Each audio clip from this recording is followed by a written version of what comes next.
श्री राम जय राम जय जय राम।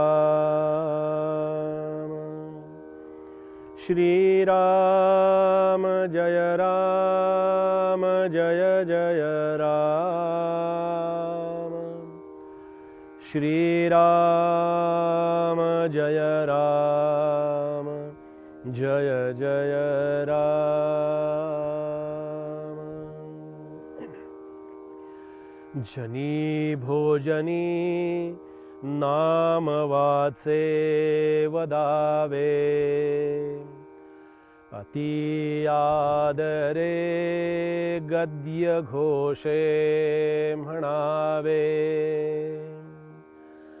हरी चिंतने अन्न सेवित जावे, तरी श्री हरी पाविजे तो स्वभावे। जय जय रघुवीर समर्थ। या श्लोकातला प्रत्येक शब्द त्या श्लोकाचा, त्या प्रत्येक शब्दाचा अर्थ याही पेक्षा हा श्लोक मी माझ्या जीवनामध्ये कसा मी उपयोगात आणू शकतो, परमार्थ हा अशा प्रकारानं आपण त्याचं चिंतन करावं की हे चिंतन मी माझ्यासाठी कसं उपयोगात आणेन। हा काही स्वार्थ नाहीये, हा काही कुठला कमीपणा नाहीये, हा काही कुठे वेगळं पण नाहीये, याच्यामध्ये काही आणखीन काही वेगळं वाईट काही नाहीये। कारण कसं असतं पहा की जेव्हा संतांची वचनं, सद्गुरूंची वचनं मी माझ्या अनुकरणात आणतो ना, तेव्हा त्यांना खरं समाधान होतं बरं का।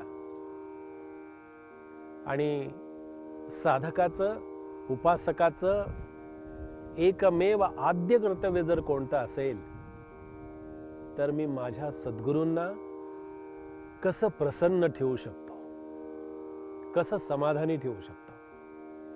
कारण त्यांचा समाधान हे माझ्या दृष्टीनं अतिशय महत्त्वाचा विषय असतो। कितीही ज्ञान मिळवलं, कितीही काही जरी झालं तरी शेवटी काय असतं, ते ज्ञान स्वतः अनुकरणात आणल्याशिवाय, त्या ज्ञानाची स्वतः अनुभूती घेतल्याशिवाय ते ज्ञान सफल झालं असं म्हणता येणार नाही। कारण ज्ञानाची सफलता जी आहे ती माझ्या समाधानामध्ये भरलेली आहे, माझ्या आनंदामध्ये भरलेली आहे, माझ्या एक प्रकारच्या त्या चैतन्यामध्ये ती भरलेली आहे। आणि जेव्हा मी हे अशा प्रकारानं जेव्हा विचार करायला लागतो ना, तेव्हा सुद्धा ती सत्वगुणात्मक वृत्ती जागी होण्यासाठी समर्थांनी हे वेगवेगळे उपाय दिलेले आहेत आपल्याला। जनी भोजनी नाम वाचे वदावे। जेवण करताना, भोजन करताना, सामुदायिक ठिकाणी, अगर अन्य आपण घरामध्ये जेवत असताना कसं असतं पहा, याच्या पाठीमागे एक शास्त्र आहे। त्या शास्त्राचा कोणी विचारही करत नाही। आपण जेव्हा अन्न ग्रहण करतो, आपण जेव्हा अन्न ग्रहण करतो ना, तेव्हा त्या अन्नातल्या प्रत्येक घासागणिक, प्रत्येक त्याच्यातल्या कणाकणाबरोबर, अन्नाच्या कणाकणाबरोबर ते अन्नाचे परिणाम आपल्याला आतमध्ये मिळत असतात। मग चांगलं बघत असताना जेवण करणं, चांगला छान कार्यक्रम चाललाय, रामायण चाललंय किंवा सुंदर विचार चालले, चिंतन चाललंय, अशा वेळी भोजन केलं ना तर त्या अन्नाचा रसही त्या प्रमाणात निर्माण होत असतो। आणि इतर कुठलं तरी चिंतन करत असताना जर अन्न ग्रहण केलं तर त्या अन्नाचे परिणामही तसेच होतात बरं का। हे आपण लक्षात ठेवा की अन्न ग्रहण करत असताना जनी भोजनी नाम वाचे वदावे, याच्या पाठीमागे शास्त्र आहे, याच्या पाठीमागे काहीतरी अर्थ आहे। भगवंताचं नामस्मरण करत असताना भोजन करावं। आता मला असं वाटतं की या चिंतनातून समर्थ केवळ भोजन, अन्नग्रहण एवढ्यापुरताच त्यांचा विषय किंवा एवढ्यापुरता अर्थ मर्यादित असेलच असं मला वाटत नाही। एक माझं स्वतःचं थोडंसं चिंतन असं आहे, समर्थांना स्मरून त्यांच्या कृपेनं, त्यांच्या आशीर्वादानं, की जनी भोजनी याचा अर्थ असा की आपण एखाद्या सद्ग्रंथाचं वाचन करतो आहोत, एखादं चिंतन श्रवण करतो आहोत. एखादा अध्यात्म चिंतन श्रवण करणं हे सुद्धा अन्नग्रहण करण्यासारखंच आहे बरं का. कारण तेही अन्नच आहे. तेही अन्ना इतकंच महत्वाचं आहे.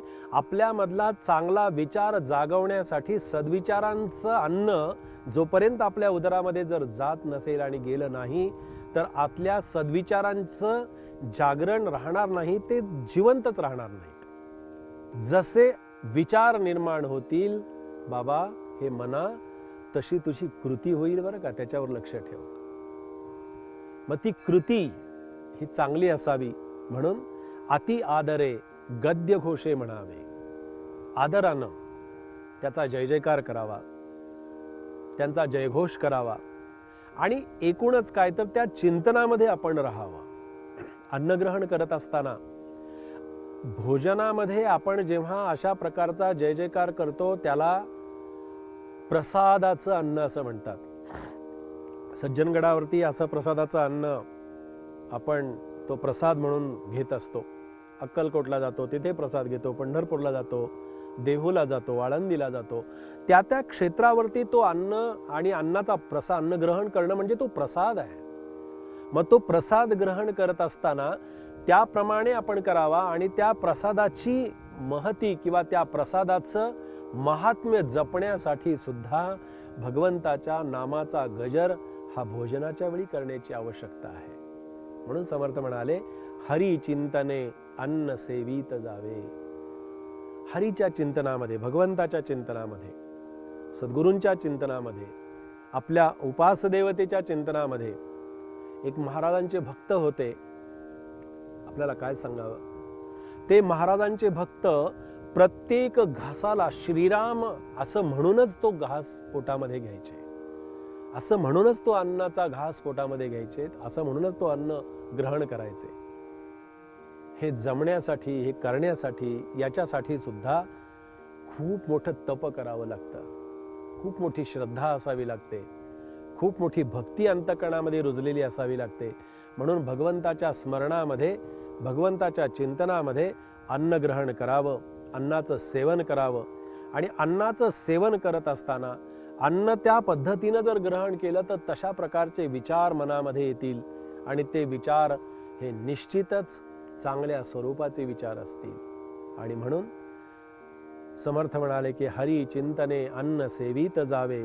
आणि असं केलं, असं जर घडलं, असं जर तुझ्याकडे होऊ शकलं तर तरी श्रीहरी पावी जेतो स्वभावे.